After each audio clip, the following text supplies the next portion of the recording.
الحمد لله رب العالمين والصلاة والسلام على أشرف الأنبياء والمرسلين نبينا وحبيبنا وقائدنا وقدوتنا وقرة أعيننا محمد وعلى آله وأصحابه ومن سار على نهجه وتمسك بسنته إلى يوم الدين. أما بعد، قال الله تعالى: يا أيها الذين آمنوا ادخلوا في السلم كافة. ہم میں سے ہر بندہ اس لیے نمازیں پڑھتا ہے، اس لیے روزے رکھتا ہے، اس لیے حج کرتا ہے، اس لیے زکوٰۃ دیتا ہے، اس لیے قرآن مجید کی تلاوت کرتا اور سنتا ہے کہ اس سے اس کا رب راضی ہو جائے. اللہ رب العالمین کو راضی کرنے کے لیے ہم عبادتیں کر رہے ہیں،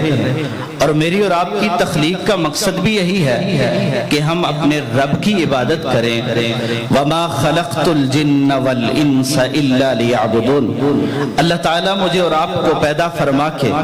اس بات کا اعلان کرتے ہیں کہ میں نے جن و انس کو صرف اپنی بندگی کے لیے، اپنی عبادت کے لیے پیدا کیا. اور پھر اللہ تعالیٰ نے بندگی کا طریقہ دیتے ہوئے، بندگی کا سلیقہ سکھاتے ہوئے اس بات کا بھی حکم دے دیا: ادخلوا فی السلم کافہ، کہ جو اسلام، جو طریقہ بندگی میں نے تمہیں دیا ہے، ان الدین عند اللہ الاسلام، اور جہاں یہ فرمایا وَمَن يَبْتَغِ غَيْرَ الْإِسْلَامِ دِينًا فَلَن يُقْبَلَ مِنْهُ، اس اسلام کے علاوہ کوئی اور دین، کوئی مذہب، کوئی اور طریقہ، راستہ، سلیقہ لے کے آؤ گے، اللہ کے ہاں قبول نہیں ہوگا. جب اللہ نے یہ اسلام دیا ہے اور اس کو پورا نازل کیا ہے اور پورا نازل کر کے اس کی حفاظتیں فرمائی ہیں، اِنَّا نَحْنُ نَزَّلْنَا الذِّكْرَ وَإِنَّا لَهُ لَحَافِظُونَ، کہ ہم نے اس قرآن کو، اس ذکر کو، اس نصیحت کو، اس پیغام کو نازل کیا ہے اور ہم اس کی حفاظت کرنے والے ہیں. جب اللہ نے اس کی حفاظتیں بھی کی ہیں، مجھے اور آپ کو یہ دیا بھی ہے اور اس بات کا اعلان بھی کیا ہے کہ اس قرآن کے علاوہ، اس دین، اس شریعت، اس نظام کے علاوہ کوئی اور نظام لے کے آنا چاہے تو اللہ کے ہاں قبول نہیں کیا جائے گا. لیکن ماننے والے، کلمہ پڑھنے والے، لا الہ الا اللہ کہنے والے، ایمان رکھنے والے، وہ اگر اس میں آدھے داخل ہو جائیں اور آدھے داخل نہ ہوں تو اللہ کو یہ بات گوارا نہیں ہے. اللہ یہ چاہتے ہیں کہ میرا بندہ جو مجھے مانتا ہے، میرے اوپر ایمان رکھتا ہے، میرے دیے ہوئے دین کو مانتا ہے، اب تقاضا یہ ہے ادخلوا فی السلم کافہ، کہ اس اسلام میں پورا داخل ہونا ہے. اسلام کیا ہے؟ اسلام تین چیزوں کا نام ہے. اسلام تین چیزوں کا نام ہے. آپ ایک گھر، ایک بلڈنگ کی مثال لے لیں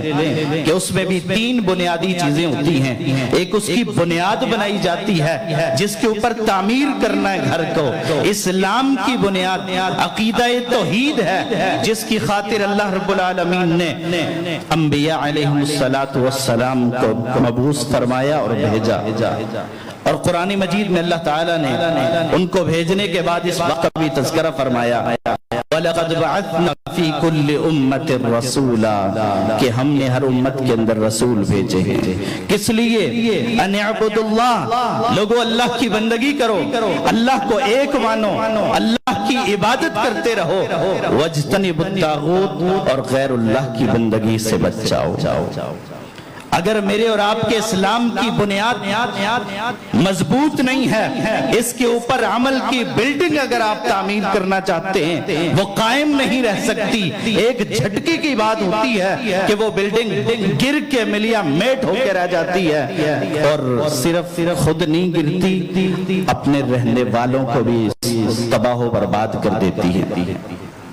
اسلام جس میں پورا داخل ہونا ہے، اس کی پہلی چیز،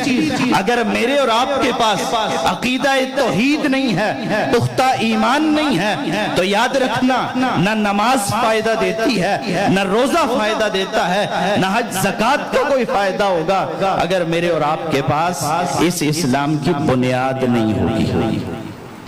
اور دوسری چیز جب آپ گھر بناتے ہیں بنیاد بنانے کے بعد اس کے اوپر تعمیر شروع کرتے ہیں اور جتنے بھی آپ کمرے بنانا چاہتے ہیں جتنی اس کو بڑی بنانا چاہتے ہیں بلڈنگ کو آپ بڑا تو کر سکتے ہیں لیکن اگر آپ اس نقشے سے ہٹ جائیں جو نقشہ آپ کو دیا گیا ہو تو آپ شاید پھر مزدوری لینے کے حقدار نہیں ہوتے. یہی معاملہ اللہ کے ہاں بھی ہے. اللہ نے مجھے اور آپ کو جہاں بنیاد مضبوط کرنے کے لیے انبیاء کو بھیج کے طریقہ بتا دیا وہاں پہ گھر تعمیر کرنے کے لیے لقد کان لکم فی رسول اللہ اسوۃ حسنہ. اللہ کے رسول کی زندگی کو آپ کی نمازوں کو آپ کے روزے کو آپ کی زکوٰۃ کو میرے اور آپ کے لیے نمونہ بنا دیا کہ اب اس کے اوپر تم نے بلڈنگ تعمیر کرنی ہے لیکن اپنی مرضی سے نہیں اللہ رب العالمین کی مرضی کے مطابق پیغمبر کے طریقے کے مطابق تعمیر کرنی پڑے گی. عمل کرنا پڑے گا. یہ نہیں ہے کہ میرے پاس بلڈنگ بنانے کے لیے بنیاد بڑی مضبوط ہے اور میں اسی کو لے کے بیٹھ گیا ہوں. نہ مجھے نمازوں کی پرواہ ہے نہ روزے کی پرواہ ہے نہ حسن اخلاق کا معاملہ ہے نہ کسی اور چیز کی پرواہ ہے. یاد رکھنا کوئی بھی کہیں پہ بنیاد بنا کے اس پہ بسا نہیں کرتا رہا نہیں کرتا راتوں کو وہ وہاں گزارا نہیں کرتا اس لیے کہ نہ وہ ہوا سے محفوظ ہو سکتا ہے نہ وہ بارش میں محفوظ ہو سکتا ہے نہ وہ اپنے آپ کو سورج کی تپش سے بچا سکتا ہے. اگر یہ بچا سکتا ہے تو تب بچے گا جب بنیاد کے بعد اس کے اوپر کچھ بنایا بھی ہوگا. اور اسلام کی تیسری بنیادی چیز آپ اور میں جب گھر بناتے ہیں نا بنیاد بھی بڑی مضبوط ہو گئی اس پہ ہم نے بڑا گھر بھی بنا لیا لیکن اگر اس میں رنگ روغن کا اہتمام نہ کیا جائے لائٹیں پنکھے نہ لگے ہوں دروازے کھڑکیاں نہ لگی ہوں شاید ہم وہاں رہنا گوارا نہیں کرتے. کرائے کے مکان پہ تو آپ رہنے کو تیار ہو جائیں گے لیکن اپنا وہ گھر جو ابھی تیار نہ ہوا ہو جس میں ابھی رنگ روغن نہ ہو جس میں دروازے لائٹیں اور بجلی نہ لگی ہو شاید ہم وہاں رہنے کو تیار نہیں ہوتے. اگر انسان کا عقیدہ بھی بڑا پختہ ہے بڑا توحید والا ہے اللہ اسے نصیب کرے اور توحید پہ پختہ ہو جانے کی توفیق دے ورنہ چھوٹی چھوٹی تکلیفیں آگے لوگ دائیں بائیں ہو جاتے ہیں کبھی بیماری کی وجہ سے کبھی کسی اور مفاد کی وجہ سے لوگ توحید کو چھوڑ دیتے ہیں. لیکن اگر کسی کو اللہ نے توحید پہ استقامت دی ہے اور اتنی استقامت قل آمنت باللہ ثم استقم ولو قتلت او حرقت اگر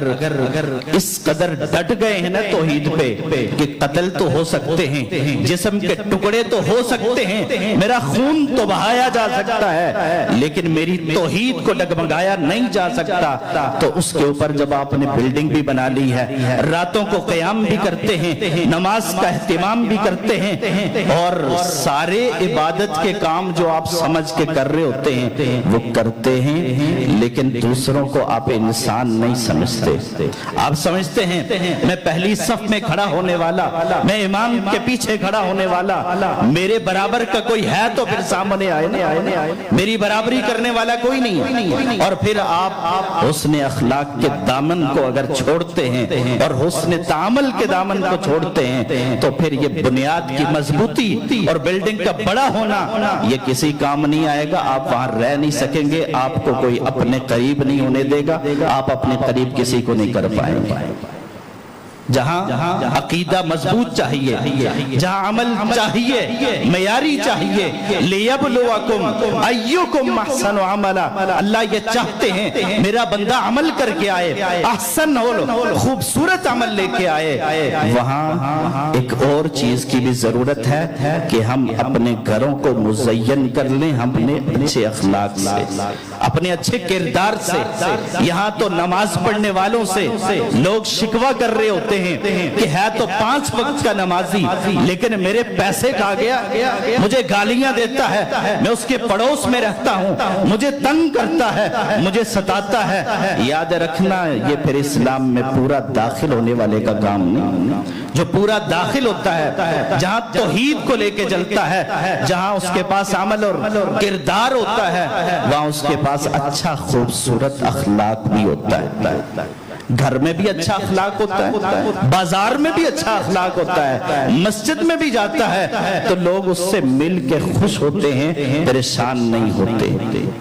اور رسول اللہ صلی اللہ علیہ وسلم نے فرمایا تھا ما من شیء اثقل فی المیزان من حسن الخلق، کہ انسان کے اچھے اخلاق سے زیادہ ترازو اور میزان میں بھاری کوئی چیز نہیں ہے۔ اگر ہم اپنے آپ کو اسلام میں پورا داخل کرنا چاہتے ہیں تو آئیے حسن اخلاق کی طرف، حسن تعامل کی طرف توجہ کیجئے کہ لوگوں کے ساتھ میرے اور آپ کے معاملات کیسے ہیں، ہماری ڈیلنگ کیسی ہے، اور ہم کسی سے ملتے ہیں تو کس چہرے کے ساتھ ملتے ہیں۔ اللہ کے رسول تو فرمائیں کہ تبسمک فی وجہ اخیک صدقہ، آپ کا کسی کو دیکھ کے مسکرا لینا بھی آپ کے لیے صدقہ ہے۔ اور اللہ کے رسول تو فرمائیں لا تحقرن من المعروف شیئا، کہ نیکی کو حقیر نہ سمجھا کرو، ولو ان تلقى اخاک بوجہ طلق، اگرچہ اپنے بھائی کو گشادہ چہرے سے ملنا ہی کیوں نہ ہونا۔ لیکن اگر میں سمجھوں کہ میرے پاس توحید ہے، میرے برابر کوئی نہیں ہو سکتا، میں نمازی ہوں، تہجد گزار ہوں، راتوں کو قیام کرتا ہوں، میری برابری کا کوئی نہیں ہے، میں نے داڑھی رکھی ہے، میری شلوار اونچی ہے، میں سر پہ پگڑی ٹوپی رکھتا ہوں، میرے برابر کا کوئی نہیں ہے، اور دوسروں کو حقیر سمجھنے لگ گئے اور حسن اخلاق کے دامن کو چھوڑ دیا، تو یہ اپنے ہاتھوں خود اپنے گھر کو برباد کرنے والی بات ہوتی ہے۔ اللہ ہمیں توفیق عطا فرمائے کہ وہ اسلام جو اللہ نے بڑا خوبصورت ہمیں دیا ہے ہم اس میں پورے داخل ہو جائیں، لیکن پورا داخل ہونے کے لیے دوبارہ سے یاد کر لیجئے عقیدہ توحید کی مضبوطی بھی چاہیے، عمل کا حسن بھی چاہیے، اور اخلاق اور کردار کا حسن بھی چاہیے۔ اللہ تعالی ہمیں اسلام میں پورا داخل ہونے اور مرتے دم تک اس میں رہنے کی توفیق عطا فرمائے، کیونکہ اللہ کے ہاں مطلوب یہ ہے ایک دن کا مسلمان نہیں، ایک ہفتے مہینے کا مسلمان نہیں، وَلَا تَمُوتُنَّ إِلَّا وَأَنْتُمْ مُسْلِمُونَ، موت تک مرتے دم تک والا مسلمان چاہیے، جو کامل اسلام والا ہو، جو سر سے پیر تک اسلام میں داخل ہو جائے، جس کی خوشی بھی اسلام کے مطابق، جس کا غم بھی اسلام کے مطابق، جس کے بڑوں کے ساتھ معاملات بھی اسلام کے مطابق، چھوٹوں کے ساتھ بھی، جس کے رب کے ساتھ بھی معاملات اسلام کے مطابق، اور رب کی مخلوق کے ساتھ بھی اسلام کے مطابق ہو۔ اللہ اس اسلام میں ہمیں رہنے اور اس کے مطابق زندگی گزارنے کی توفیق عطا فرمائے۔ وآخر دعوانا ان الحمدللہ رب العالمین۔